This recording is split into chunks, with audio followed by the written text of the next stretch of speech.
Before we get into today's show, let me tell you about the latest deal from Mike Lindell, MyPillow. Once again, the big box stores have canceled their orders simply because they don't agree with Mike Lindell's politics. They don't like it because he supports President Trump. Well, he's going to pass that savings on to you. No more middleman. And boy, does he have some great deals on the Giza Dream sheets and the Percal bed sheets. Listen to this. Giza Dream queen size, normally $139.98. Your wholesale price, $69.99 when you use promo code Joey. King size, only $79.99. The Percal queen size, normally $89.98. Your wholesale price, $29.98 when you use promo code Joey. Just call 1-800-893-4059 or go to mypillow.com. Always use promo code Joey. Free shipping options available. This allotment's not going to last very long. When they're gone, they're gone. mypillow.com. Promo code Joey. Thanks for joining me in the PhD Weight Loss and Nutrition Studios. To lose weight for the last time, visit myphdweightloss.com. As we wrap up another week, Senate Democrats again blocked a GOP effort to pay the troops as the government shutdown drags into a third week. We have the details on that. Did U.S. Supreme Court Justice Ketanji Brown say that black people are disabled this week? In her remarks on a case about minority voters, she cited the Americans with Disabilities Act to illustrate how the government might remedy a voting rights question.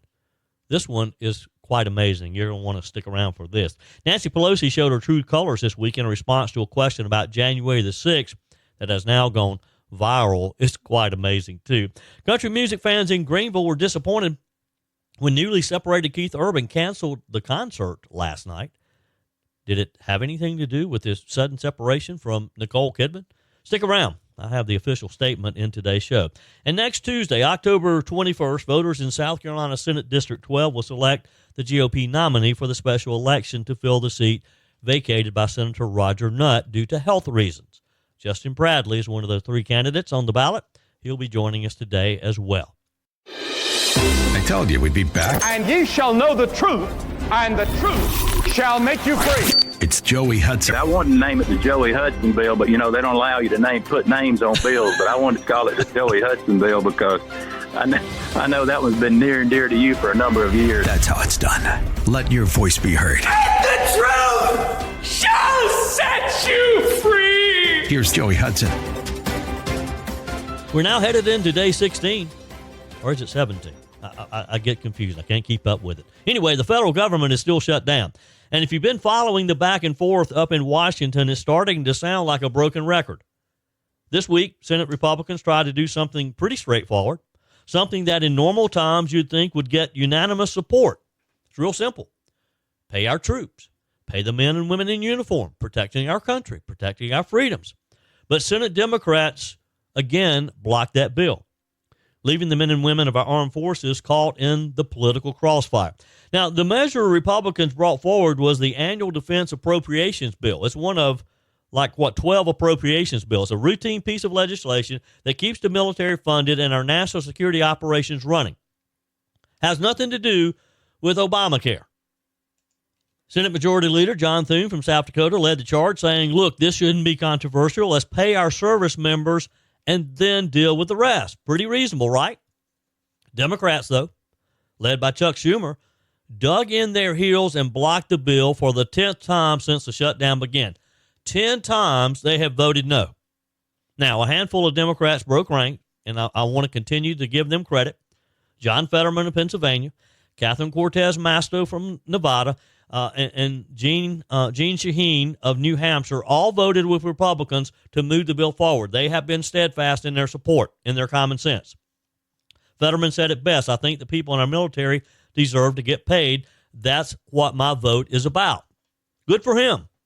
But the rest of the Democrat caucus, a no. Big no. They claimed they didn't want to advance a, quote, piecemeal bill, not unless Republicans promise what other spending bills might get attached later on. Basically, they're saying they don't want to pay our troops unless they get a guarantee for their own political priorities down the line. That's what it amounts to. That's the simple explanation. Now, to put this in perspective, President Trump, who's been doing what he can from the White House to minimize the pain of the shutdown, stepped in with a temporary executive order to make sure service members are still getting paychecks for now. But as the president himself said, that funding won't last forever. So if this stalemate keeps dragging on, our troops could be working without pay, again, all because Democrats don't want to give Trump and congressional Republicans a win. It's just that simple. It's worth noting that this defense bill isn't about new programs or partisan riders. It's about funding what's already been authorized. Military pay, equipment maintenance, base operations, the stuff that keeps our national defense running. But Chuck Schumer and his crew argued that they couldn't support it because Republicans wouldn't commit to which other funding measures might get added later, like transportation, health, human services, housing and urban development, and so on. Schumer told reporters they need unanimous consent to add anything to the defense bill. They don't have it. That's Washington speak for we're not playing ball unless they get everything we want, unless they give us what we want, which is the extension of Obamacare. The real story here, Republicans are trying to move the process forward. They're trying different things. Even if one bill at a time, they're trying to do that. While Democrats are using the shutdown as political leverage. You can almost hear the strategy sessions at the DNC. Make Trump look chaotic. Don't give him a win. Stretch the pain out until voters blame Republicans. It's cynical, but it's classic Washington politics. And unfortunately, it's kind of working. Some of the polls show that Americans aren't just blaming the Democrats, they're blaming Republicans too. Senator Lindsey Graham from my home state of South Carolina summed it up. These are dangerous times. This is not the time to weaken our defenses. Exactly, Senator. While our troops are stationed in hotspots around the world, look at Eastern Europe, Middle East, the Senate can't even agree to keep them paid because Chuck Schumer wants a political guarantee. Now, come on, folks. Now, some Democrats tried to spin it differently. Senator Mark Kelly of Arizona, a Democrat who voted against the bill, said it wasn't about opposing the troops, but about the process. Here's what he told reporters.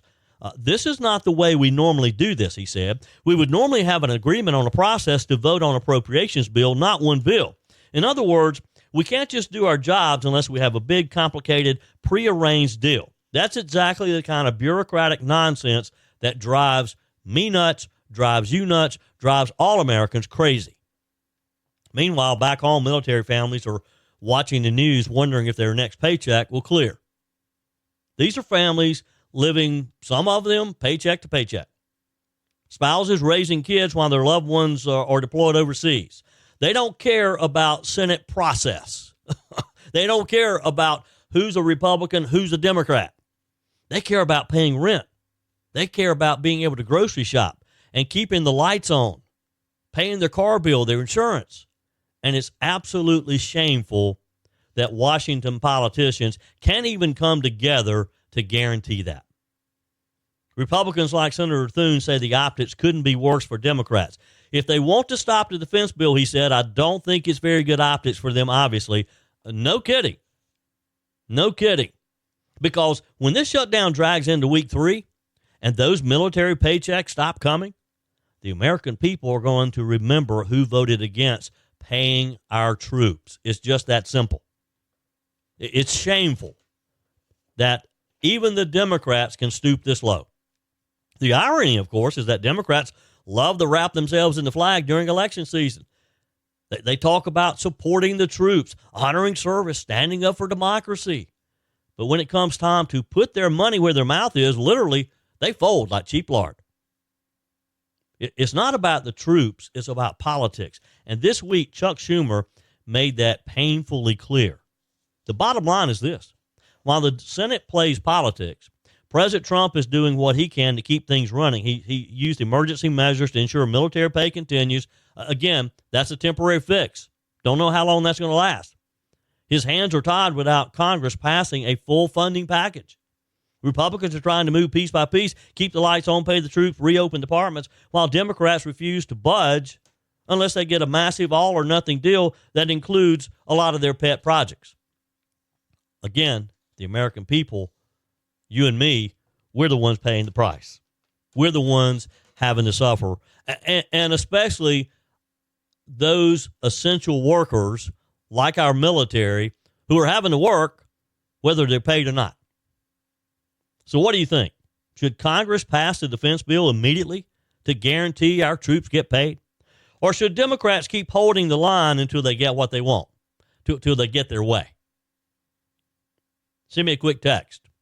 Email me, joe@joeyhudson.com. Leave me a message on the MyPillow message line, 864-477-JOEY, 864-477-5639. Always use promo code Joey when you go to MyPillow.com, and you'll get the very best price that Mike Lindell has to offer. I mean, really, what person in their right mind would not want to pay our military, would not say, okay, let's pause, understand we have our principles here, but we'll go ahead and we'll pass this one particular measure so that the military can be paid and they can protect our country, particularly in these times. Who doesn't do that?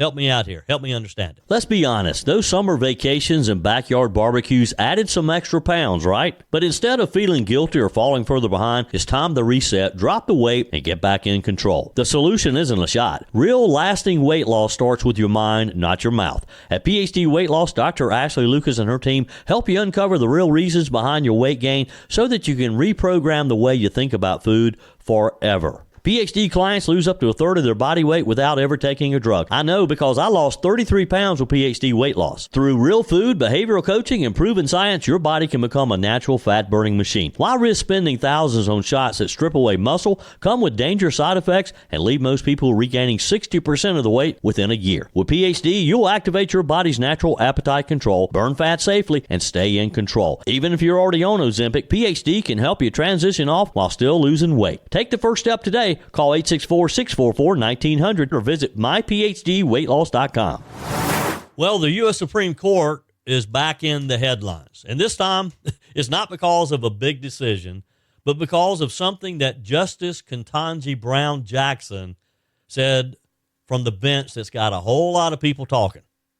During oral arguments this week, it was in the Louisiana voting rights case, Louisiana versus Callis, Justice Jackson invoked the Americans with Disabilities Act.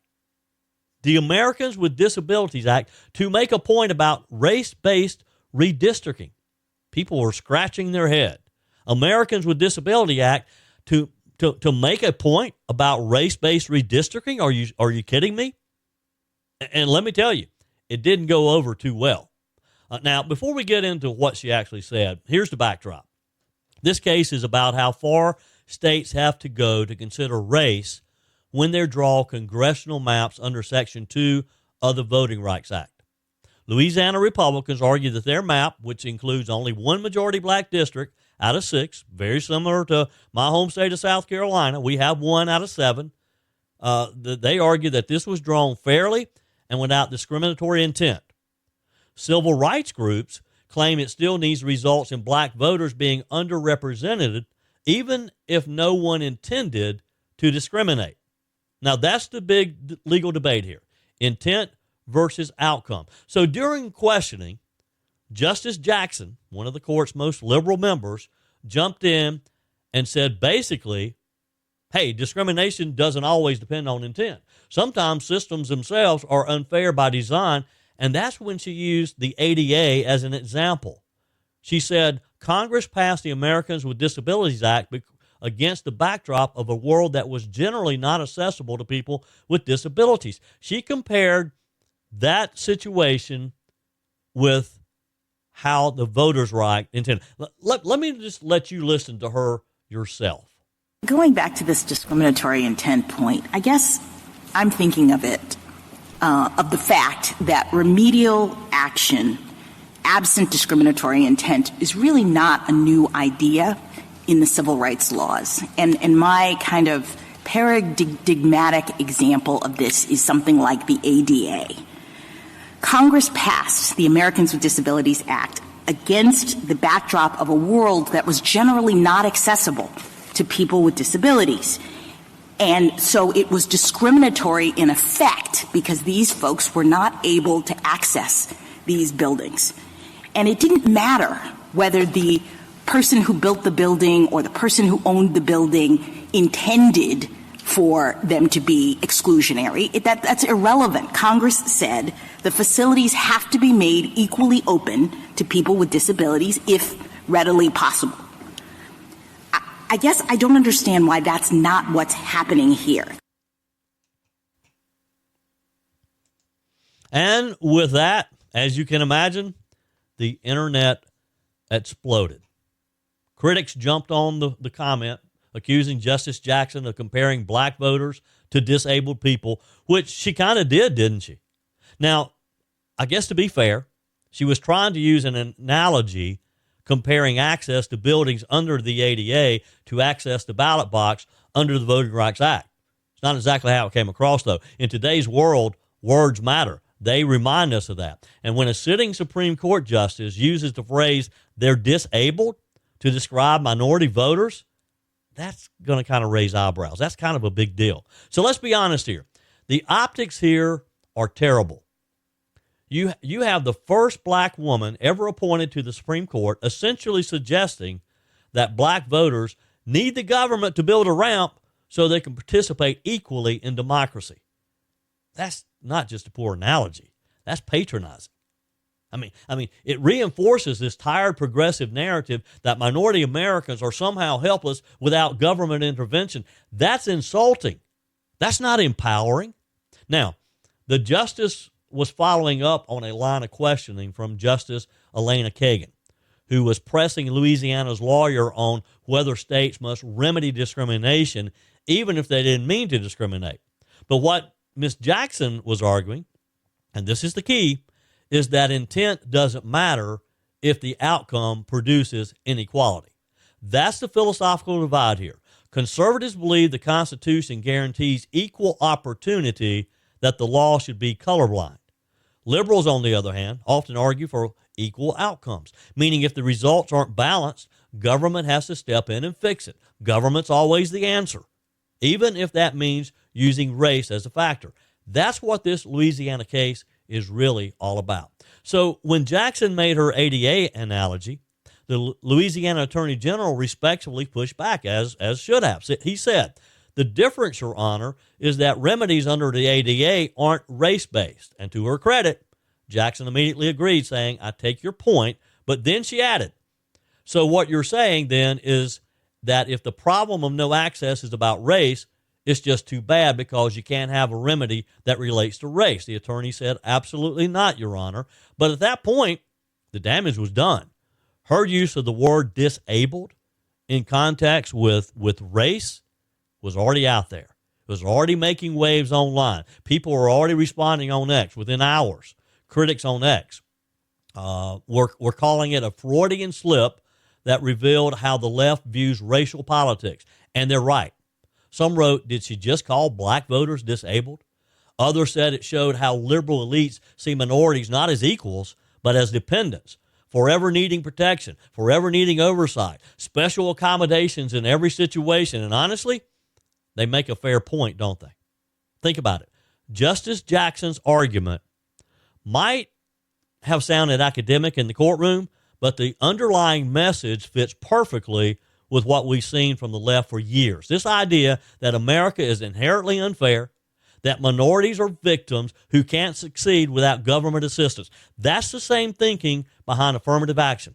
It's the same thinking behind DEI programs. It's the same thinking behind race-based hiring and college admissions quotas. And it's that exact mindset that many Americans, especially minorities themselves, are rejecting. They don't want any part of it going further. Now, here's what's interesting. Justice Jackson defended her comments by referencing a previous Supreme Court case, Allen versus Milligan from 2021, where the court also used the term disabled metaphorically to describe unequal access in voting systems. So she didn't just make it up out of nowhere, but context does matter. That case wasn't about analogies. It was about how maps in Alabama limited minority representation. And in that opinion, disabled was used to describe the process, not the people that they were talking about. Jackson blurred the line, and that is what's drawing the heat. Nancy Pelosi got a little testy this week when asked questions about refusing President Trump's offer of sending National Guard units on January the 6th. We saw the true Nancy, that in just a minute. But first, I haven't done a good job with text messages this week. I read them, when you send them. I always read them. I listen to your messages. I read your emails. But I just run out of time sometimes during the show. It just goes by so quickly that I don't always get to share them. So let's share a few today. Katrina writes, "Hey, Joey, we belong to Prince of Peace in Taylor's. The church is 100% pro-life, pro-family. That message is preached weekly. In years past, the Catholic Church lost membership due to our strong beliefs, but no longer. We have a lot of people joining who want to have a deeper religious experience. Jesus charged Simon Peter with building his church. He built the Roman Catholic Church. Yes, some earthly leaders have caused hardship over the years, but the foundation remains." So there is some good news and hope for the future. Many have been called. Thank you. I appreciate you. And you're right. I've heard a lot of good things about Prince of Peace and Taylor's. I've had friends over the years who have worshiped there. Paul writes, "I'm guessing that Hamas won't be held accountable for anything. Peace, in quotation marks, is much more important than a few lives." Faye writes, "Joey, the race for Virginia governor is quite concerning. I believe everyone who has an extra $5 bill should help Winston Sears win. I'm going to send my 5. Her opponent is rotten to the core." Ray says, "Joey, I cannot think of anything that makes me as proud to be an American as what President Trump has done in the Middle East. I don't care what the left has to say about our president. He is without a doubt the GOAT of presidents." You're right there, Ray. He says, "We should all thank God for Donald Trump. It is ludicrous to think about the shutdown as a leftist win. It will be their downfall in 2026. God bless the president, and God bless the United States of America." Your comments are welcome as well. Send me a quick text. Email me, joe@joeyhudson.com. Leave me a message on the MyPillow message line like Donnie did. "Hey, Joey, my name is Donnie, and I'm a truck driver in South Carolina, and I was just listening to your comments about the groups that are causing havoc and destruction and evil and all kind of chaos in our country right now, and it's sad to see where our country has came to when we used to be a country of pride and supported each other as Americans, and to see these people that have been raised up and born in this country up under the American flag, and they're the ones who are supporting all of these terrorist groups and these mafia and drug lords and bringing all these drugs into our country and violence. That is a slap in the face to our forefathers who brought this country to where it is right now. It is so sad, man, and I hear everything you're saying. It makes me feel bad for this country, but it also pisses me off. And I just pray to God for our troops and our men in uniform that they have the courage to keep going forward and supporting us as Americans.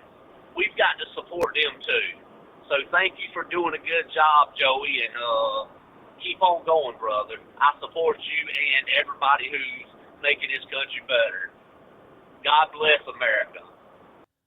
Thank you, Donnie, and your message is welcome, too, on the MyPillow message line. Always use promo code Joey when you go to MyPillow.com. You can also call 800-893-4059. And Mike Lindell tells us he still has some of his great deal on the MyPillow six-pack bath towel sets. They're in stock, but you got to get them quick.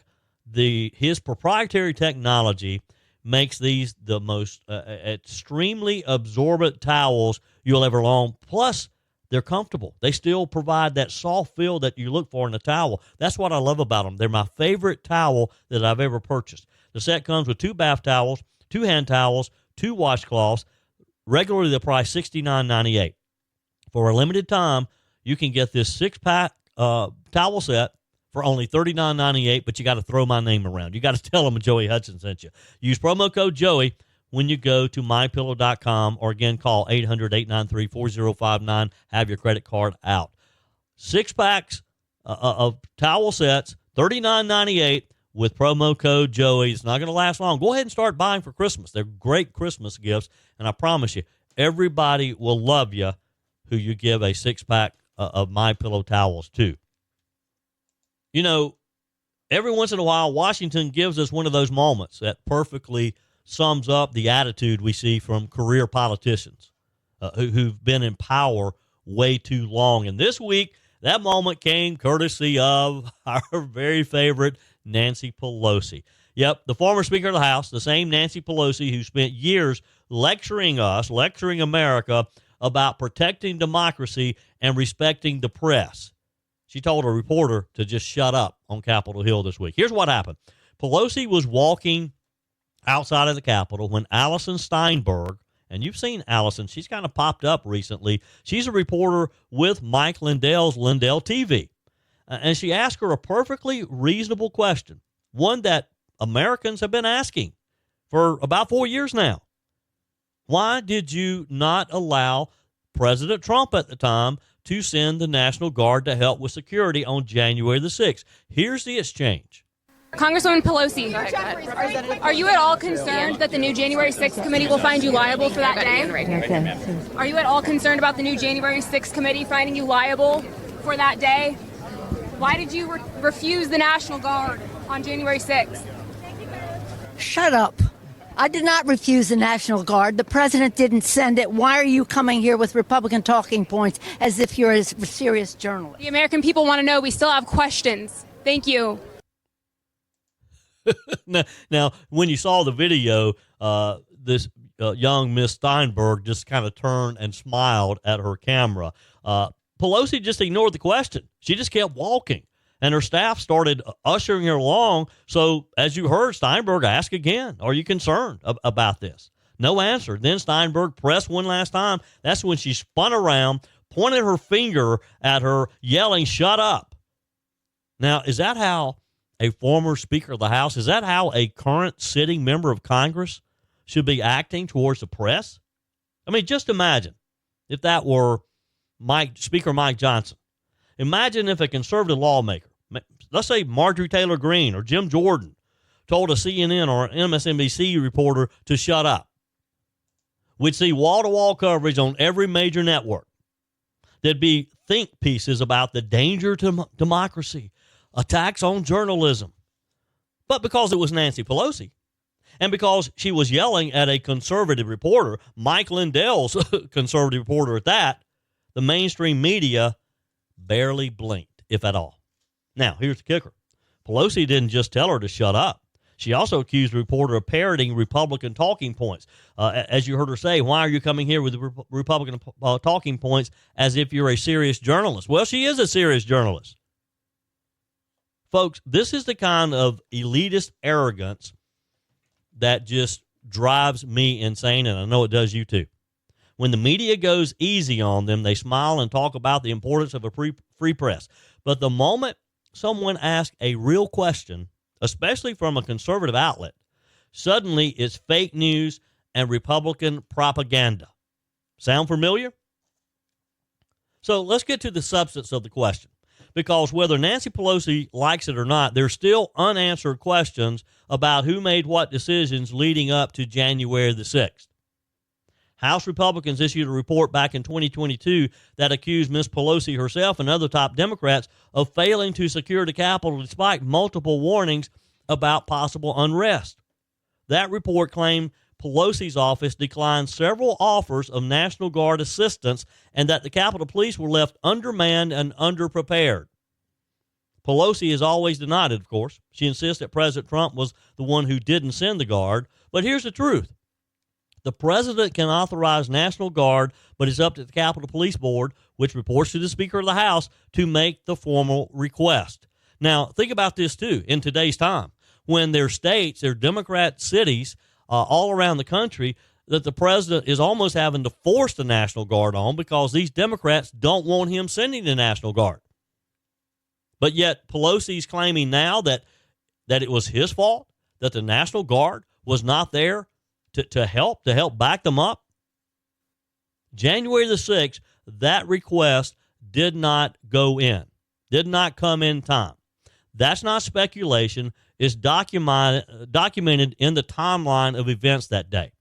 So when Pelosi says, I did not refuse a National Guard, that may be technically true, but it's also misleading. Her office had the authority to greenlight additional security before that day. They simply did not act.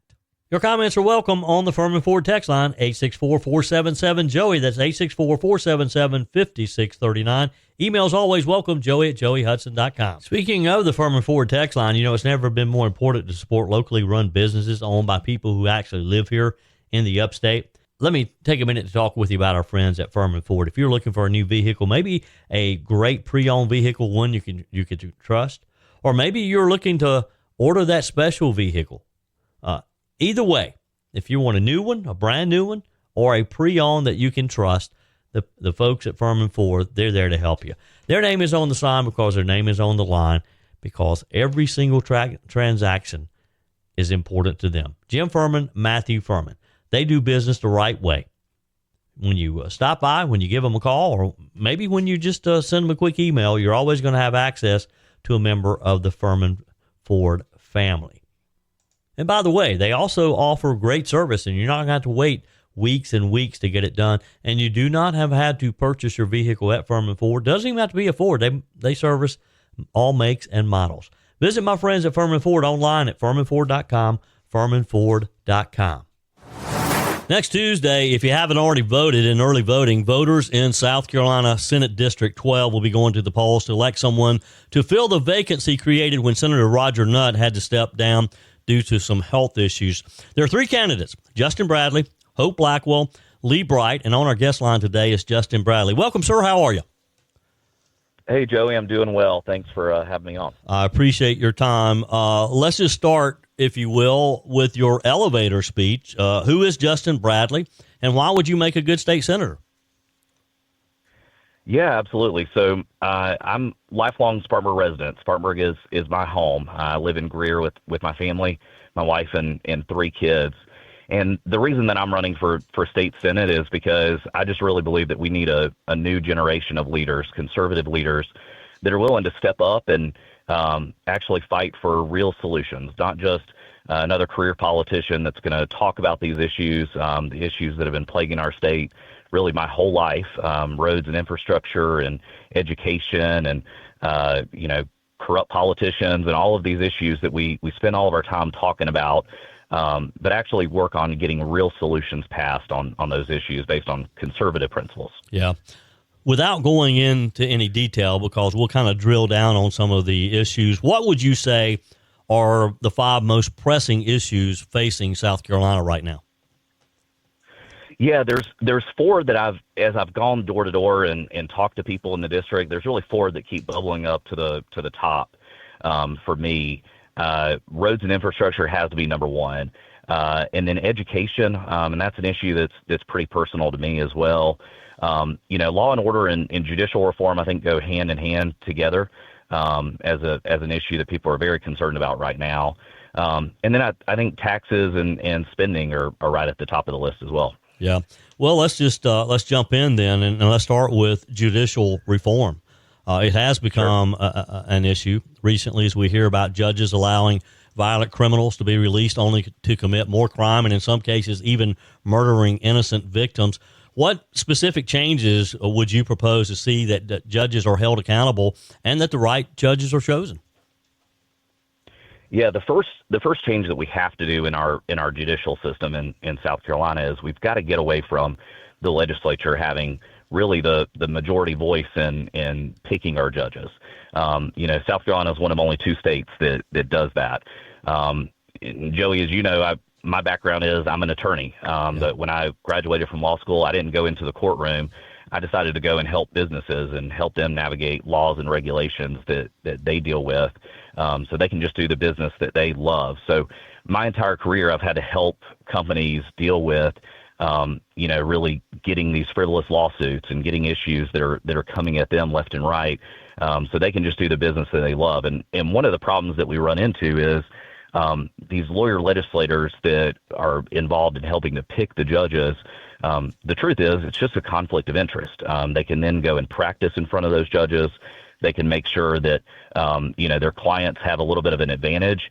I think I'm the only candidate in this race that's actually had a case where a lawyer legislator was on the other side, and I had to advise my client that frankly, we've got a little bit of a disadvantage here because the judge has a different relationship with that lawyer legislator than we do. And, that's just not a fair system. And whether, we have a lot of great judges in the state, we also have some that are, these liberal judges that are going to, allow prosecutors to get away with these catch and release type of policies and just continue to put these violent criminals back on the streets.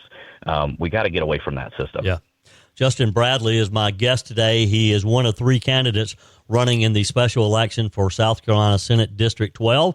If you haven't voted in early voting, please plan to vote next Tuesday for this. Now, you mentioned roads and infrastructure. For years now, Justin, we've heard, give us another penny sales tax or 2 or 3 or 4, and we'll take care of the roads. It just hasn't happened. What's the solution?